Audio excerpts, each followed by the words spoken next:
지난 시간에 과분함에 대해서 이 하나님의 이 과분함을 체험하게 되면 자기의 무엇을 따지지 않는다고 했어요. 손익을 따지지 않는 이게 왜냐하면 우리가 이 세상을 살아가면서 이성적이고 합리적이다라고 하는 것은 어떻게 보면 손해될 짓을 안 하는 것을 그런 식으로 표현할 때도 많죠. 그래서 자기가 손해되는 짓을 하면 그것을 두고 사람들이 뭐 합니까? 얘는 바보 같은 짓 하지 마라. 그렇게 이야기를 하는 거예요. 하지만 하나님의 은혜를 받으면 그것이 너무 과분하기 때문에 그러나 우리 인간의 이성적인 기능이 말이 되는 거예요. 그게 의미 없음을 알고 모든 초점을 자기 자신이 아니라 주님께 맞추어 가는 그러한 전혀 예상치 못한 새로운 인간이 등장하게 됩니다. 그 다음에 하나님의 질투에 대해서 하나님께서 왜 질투하시는가? 나는 질투하는 하나님인즉 하나님의 질투는 숨어있는 무엇을 결추어낸다 그랬어요? 숨어있는 하나님의 적 하나님의 적 enemy. 근데 문제는 과연 그 적이 누구이냐? 우리는 그 적이 설마 누구일 거라고는 생각하지 않습니까? 설마 나는 아니겠지 하고 항상 나 자신을 이렇게 성경 말씀에서 살짝 비켜놓으려고 하는 그러한 태도가 있는데 과연 그러하냐? 그렇지 아니한가 하는 것을 하나님께서 보여주기 위해서 하나님께서 한 가정을 등장시키죠. 이게 누구의 가정입니까? 야곱의 그 한 가정을 등장시켜서 과연 하나님의 적이 누구인지 그것을 가르쳐주고 있다는 것입니다. 분명히 그러한 흐름으로 진행이 되죠. 하나님의 질투는 숨어있는 하나님의 적을. 근데 이 한 가정이 등장하기에 앞서서 그 앞에 한 형제라는 게 나오는데 성경에 보면 최초의 한 형제가 누굽니까? 아담과 하와가 낳은 가인과 아벨. 가인과 아벨은 한 형제입니까? 두 형제입니까? 한 형제죠. 한 형제. 그런데 이 하나의 형제가 어떻게 됩니까? 서로 뭐 하게 됩니까? 갈라서게 된다. 나누어 지게 되는 거예요. 이러한 한 형제의 달라짐을 통해서 하나님께서 우리에게 무엇을 보여주시고자 하는가? 하나님께서 일부러 가인과 아벨에게 제사를 드리기 위해서 그런 가인의 질투를 유발시킴으로 말미암아 아벨이 죽음을 당하는. 만약에 하나님께서 아벨을 편애하지 아니했다고 하면 가인이 그러한 사고를 쳤겠습니까? 안 쳤겠습니까? 안 쳤죠. 하나님께서 그 사건을 일으킨 거예요. 이러한 형태가 그대로 누구에게 나타나는가 하면 이 한 가정, 야곱의 가정은 누구에게 드러납니까? 예? 야곱의 가정 누구에게 드러납니까? 요셉에게 드러나죠. 아버지 야곱이 누구를 편애하게 돼요? 요셉을 편애한다. 좋은 음식이 있어 누구 먼저? 요셉 먼저. 옷이 있어도 비싼 옷은 누구 먼저? 요셉은 노스페이스 입히고 다른 애들은 짝퉁 입히는 거예요. 요셉은 오리지널 입히고. 그러니까 더욱이 다른 사람들 주로 누굽니까? 형 아닙니까? 형들. 형들이 기분이 좋겠습니까? 안 좋겠습니까? 안 좋죠. 그걸 좋아할 사람이 누가 있겠습니까? 전혀 공부하지 않는 하나님의 천사로 인해서 요셉이 죽임을 당하고 또 비가 내리죠. 이러한 요셉의 모습은 그대로 누구한테 똑같이 보여집니까? 바로 예수님입니다. 예수님.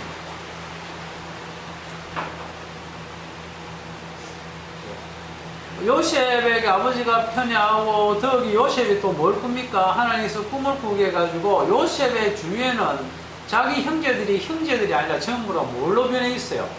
자기의 원수로, 그죠?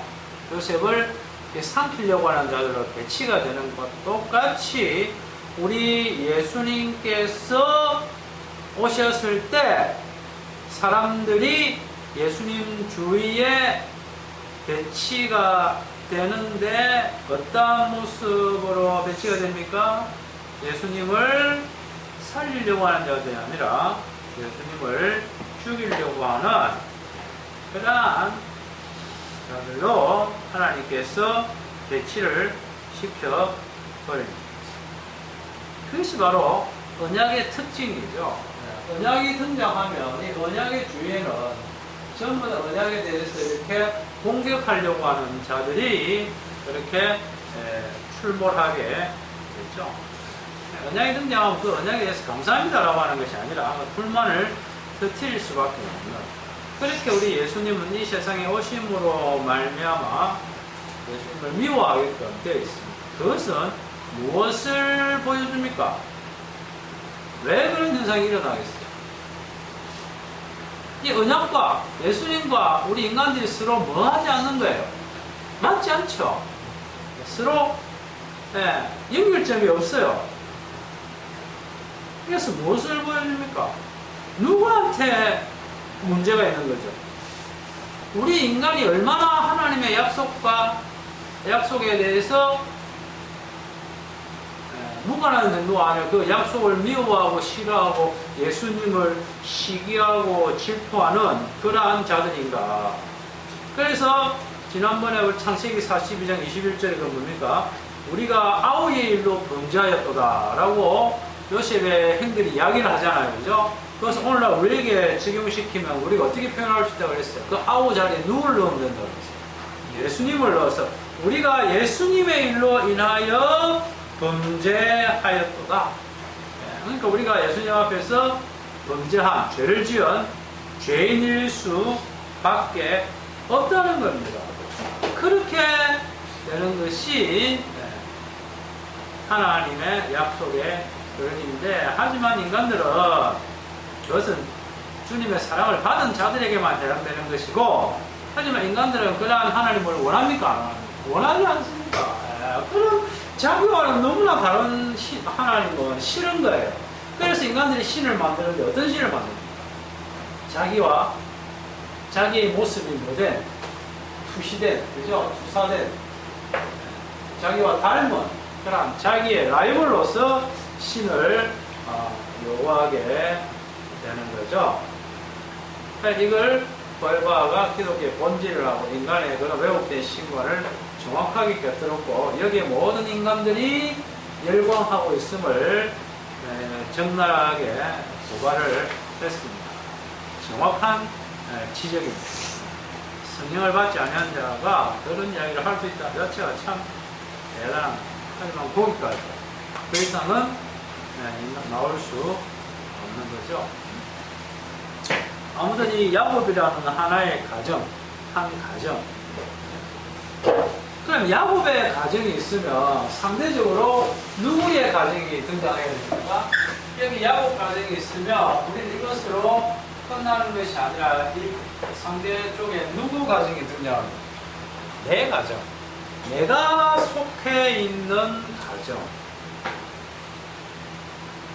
하나님께서 야곱이라는 가정을 등장시켰다고 하는 것은 내가 속해 있는 내 가정과는 그것이 서로 비슷하다는 겁니까? 판이하게 다르다는 겁니까?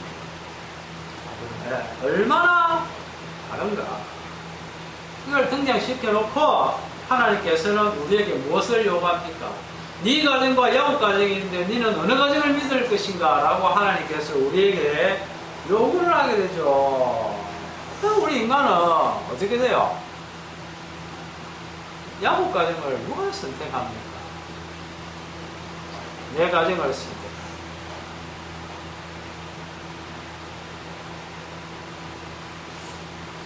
근데 성경 말씀을 볼 때마다 하나님께서는 네 가정 말고 야곱의 가정을 주목하라 라고 말씀하고 계시니까 이 성경 말씀이 얼마나 부담스러우냐 하는 것입니다.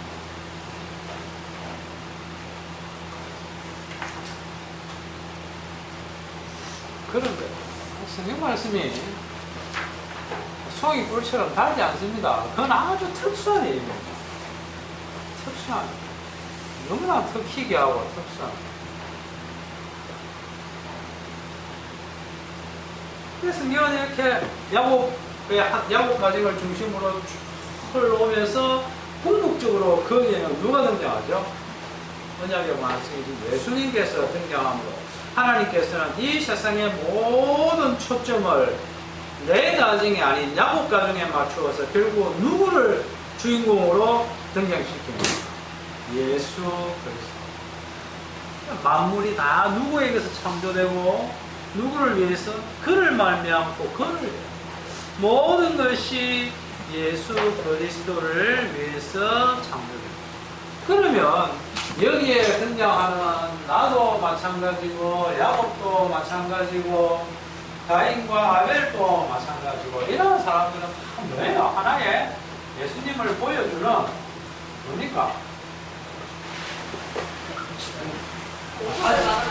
식사가 안 돼요? 예. 아, 그래요? 죄송합니다. 예.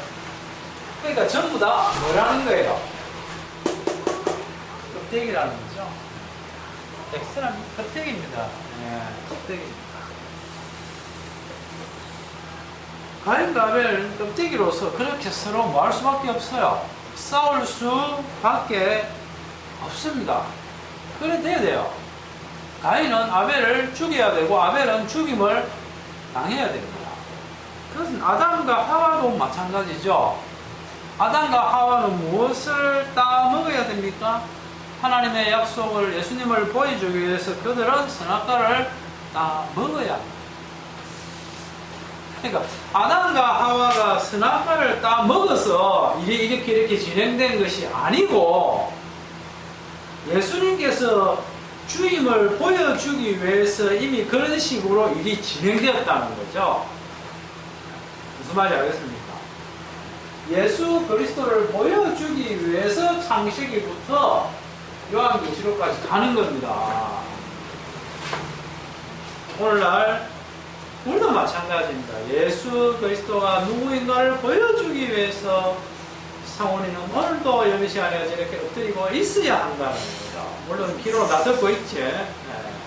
못하니 말고 있어. 그냥 엎드려 있어도 돼. 미안하면 더 집중하게 됩니다.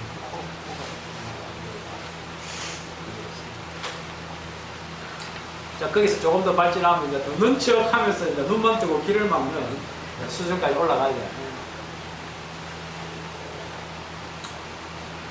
그런데 이스라엘은 오해했죠. 누가 중심이라고 자기들이. 원래 이스라엘도 원래 뭡니까? 그들도 무슨 민족이에요? 이방 민족. 자기들이 이방 민족임을 깨달아야 되는데 그게 안 돼. 그러니까 정작 이스라엘이 누구인지를 누가 제일 모르고 있었어요? 이스라엘이 누구인가를 모르고 있어요. 오늘 우리도 마찬가지예요. 내가 누구인가라고 물어봤을 때 그것을 제일 모르는 사람이 누굽니까? 나입니다. 나.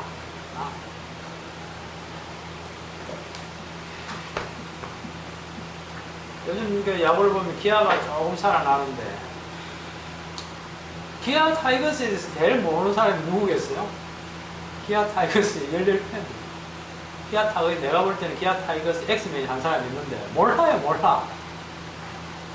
어제는 약간 엑스맨 아닌 것처럼 홈런도 치고. 그렇게 하는데, 예.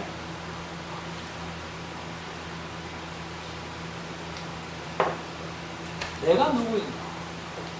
그걸 모르는 거예요. 그런데 주님께서는 참으로 짓궂게 한평생을 우리로 하여금 내가 누구인가를 까발키는 식으로 우리에게 역할을 맡깁니다.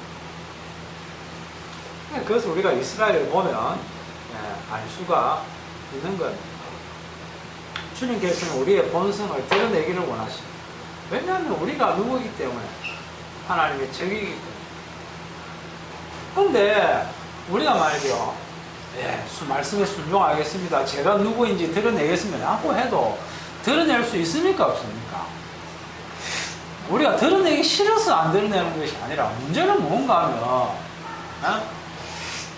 예랑아 2222 곱하기 36은 얼마지? 라고 물으면 예랑이가 대답하기 싫어서 안 하는 게 아니고, 왜 대답을 못해요? 사모님 왜 못할까? 예랑이 누나, 언니가. 왜 대답을 못할까? 사모이가 지금 마음 상하고 있는데 정답까지. 좀 모자라지. 왜 대답을 못하죠? 정답을 망하기 때문에. 모르기 때문이다. 아는데 오래 걸리니까. 우리 자신도 마찬가지. 네가 누구라고 주님께서 물으면 우리가 대답을 못하는 이유가 몰라요. 왜? 우리가 알잖아요. 오늘 내 다르고 한 달 전에 내 다르고, 그렇죠? 한 달 후에 나 다르고, 얼굴 모습만 바뀌는 게 아니라 성격도 그렇고 다 달라요. 그러니까 내가 누구라고 생각을 본인부터 이렇게 자꾸 바뀌니까 내가 누구입니다라고 말을 할 수가 없습니다. 그러니까 우리가 우리 본성을 안다는 말입니까? 몰라요. 그러면 어떻게 할 것인가? 하지만 여기에 대해서 우리가 염려할 필요가 없습니다. 성경 말씀이 그냥 있는 게 아니잖아요. 그래서 하나님께서는 이스라엘을 등장시킵니다. 이스라엘을 등장시킵니다.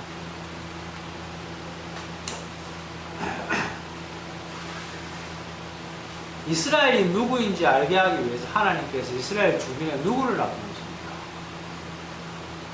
이방민족. 그것도 어떤 이방민족? 항상 이스라엘보다 잘 사는 강대국. 그러니까 이스라엘 주위에 있던 민족은요, 사실은 애굽, 그죠? 그 다음에 또 누구? 크게 보면 애굽 다음에 아수르, 세계사의 아시리아, 그 다음에 메소포타미아, 바사, 바벨론, 메데, 바벨론, 바벨론, 바사, 페르시아, 로마, 전부 다 세계사를 보면 이 나라들이 어떤 나라들이에요? 전 세계를 다스리던 나라, 최강대국들만 옆에 틀어박혀 있는 거예요.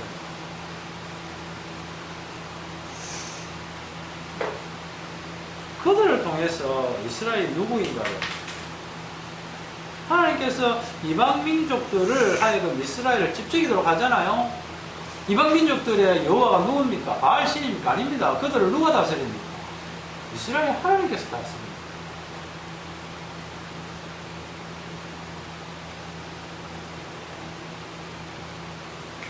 창세기에 보면 하나님께서 아브라함을 보고 뭐라고 합니까? 아브라함을 하여금 네 씨가 하늘의 별과 같고 바다의 모래같이 한다. 아브라함이 기분이 좋았습니까? 안 좋았습니까? 근데 아브라함이 자식을 낳으니까 하나님께서 그것은 아니고 라는 식으로 하나님께서 교육합니다. 그것은 아니고. 그래서 아브라함의 아들 이름이 뭡니까? 이삭. 이삭이라는 이름 뜻이 뭐래요? 웃음. 그들이 왜 웃었어요? 예? 이삭의 부모가 왜 부모가 왜 웃었습니까? 좋아서 웃었습니까? 아니죠. 기가 차서 웃은 거예요. 무슨 웃음이요? 피 정말 그럴까?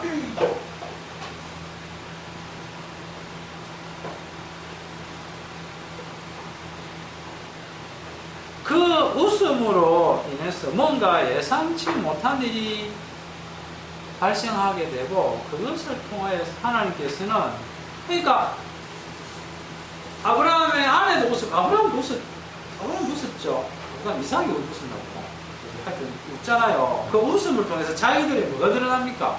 그동안 숨겨놓았던 뭐가 드러나요? 하나님의 원수된 본성, 인간의 본성이 드러나는 겁니다. 사도 바울이 뭐라고 고백합니까? 제가 죄인 중에 뭡니다. 라는 말을 사도 바울만 했을까요? 다른 사람들도 합니까? 안 합니까? 할 수 있잖아요. 그런데 같은 말이라도 달라요. 성령을 받아서 저는 죄인 중에 개수입니다 라고 하는 것과, 예? 얼마 전에 천주교에서 유행했던 다 누구 탓이요? 내 탓이요. 내 잘못입니다. 내가 죄인입니다 라는 뜻 아닙니까? 그죠? 종교적인 용어를 바꾸면 그것과 과연 같으냐 이 말이죠. 한쪽은 이미테이션입니다. 가짜입니다.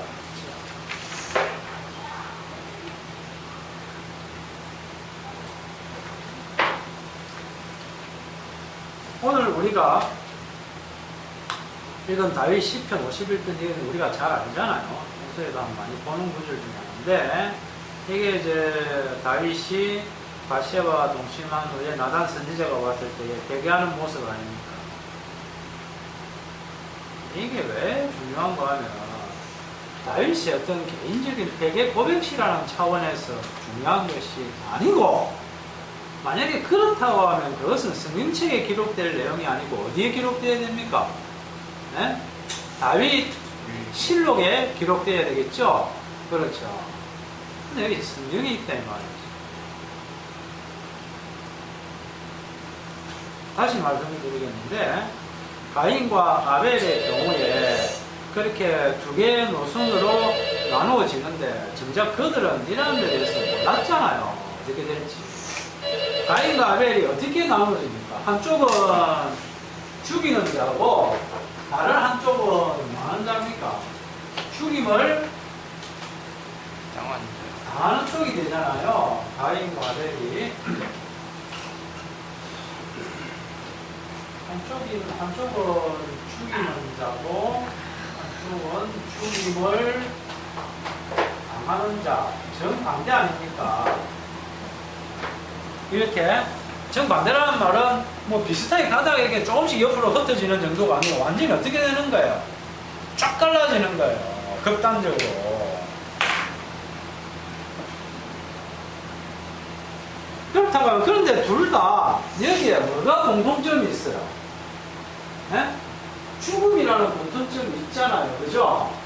하나님은 뭔가 죽음이라고 하는 것을 보여주는데, 그 중에서 죽이는 쪽이 아니고 많은 쪽, 죽임을 당한다고 하는 이 요소를 하나님께서는 이 요소를 통하여서 하나님과 이스라엘이 나타나니까 보여주는데,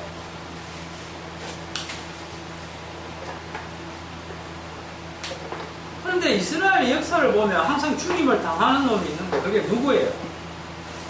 예? 이스라엘이 시도 때도 없이 죽이는 짐승이 있잖아요. 이게 뭡니까? 예? 어린 양 아닙니까? 어린 양. 그러니까 이 죽임을 당한다고 하는 요소가 이쪽에 들어있다. 즉 다른 말로 하면 어린 양이 여기에 심겨져 있는 차원에서 이게 이스라엘이 된다 이 말입니다. 이거 상당히 어렵죠. 그런데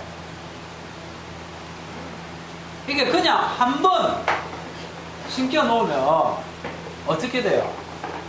그것으로 끝나버리면 오늘 우리의 죄는 용서를 받았는데 그 다음에는 어떻게 할 거냐? 그 그 제가 용서가 됩니까? 안 됩니까? 안 되잖아요.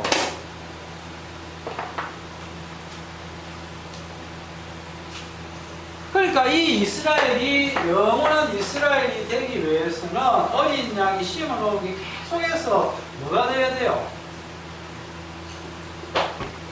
반복이 돼야 돼요.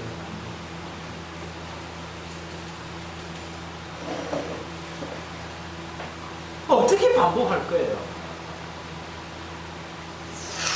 그래서 이 이스라엘에 누가 동행합니까? 이스라엘의 그 성막을 보면 지성소와 성소로 나누어지는데 여기에 뭐 했어요?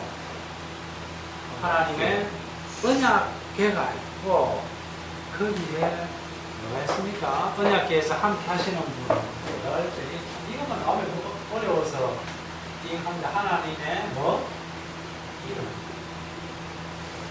하나님의 이름이 그냥 글자가 아니고 이분이 뭐예요? 어르신이라 했잖아요. 이 하나님의 이름이 이 땅에 나타난 게 뭡니까? 주겠는데.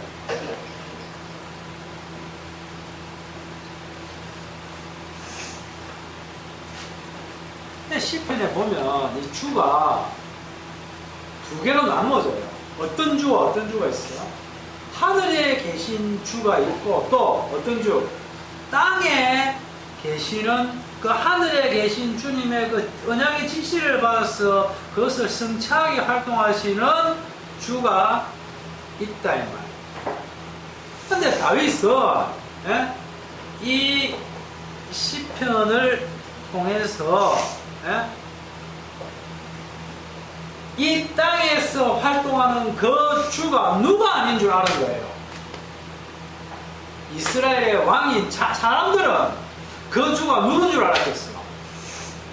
이스라엘 왕으로 생각을 여겼을 거 아닙니까? 그런데 다윗은 그 주가 자기가 아닌 것을 알았어요. 나는 뭐다? 나는 죄인.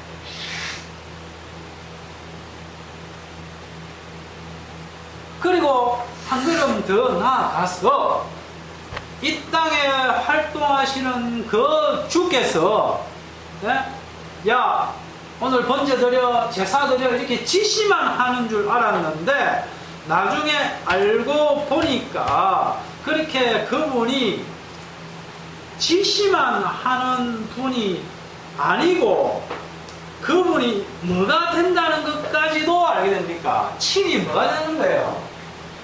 친히 뭐가 된다고요?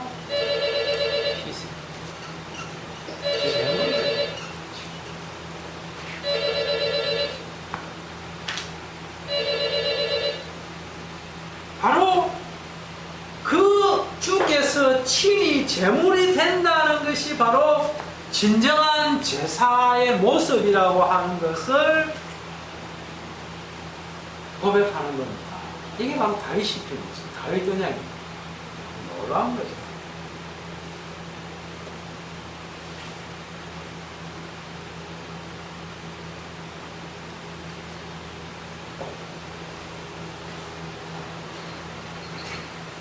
그 전까지는 이스라엘은 하나님이 시키는 대로 제사를 드리고 그렇게 하면 그분의 지시를 따르면 되는 줄 알았는데 그런데 그분은 지시만 하는 분이 아니고 뭐예요? 친히 제물이 되셔서 그 제사를 완성하는 이걸 다윗이 깨닫고 나니까 자기가 천하의 죄인인 것이 그대로 드러나는 내 같은 몹쓸로 그런 식으로 하나님께서 다윗을 통해서 인간의 본성을 드러내고 그와 동일한 방법으로 주님께서는 오늘날 저와 여러분의 본성을 나는 다 몰라도 주께서는 반드시 드러내어서 주님의 약속을 이루는데 한치의 오차도 없이 일을 진행시킬 겁니다. 물론 그러니까 우리는 조금 그렇겠죠. 조금 뭔가 마음이 힘들지라도 하지만 주의 약속이 완성된다고 하면 그 과분함에 우리가 어찌 감사하지 않을 수가 없겠습니다. 그래서 우리 성도는 항상 하나님 앞에 불러야 될 찬송이 뭐냐? 그걸 개혁 콘서트들이 한번 불렀잖아요. 어떻게? 상을 어떻게 불렀지? 개혁 나온 애들이 감사합니다를 어떻게 해야 돼? 감사합니다. 감사합니다. 바로 그거예요. 그 이상 찬송이 없어요.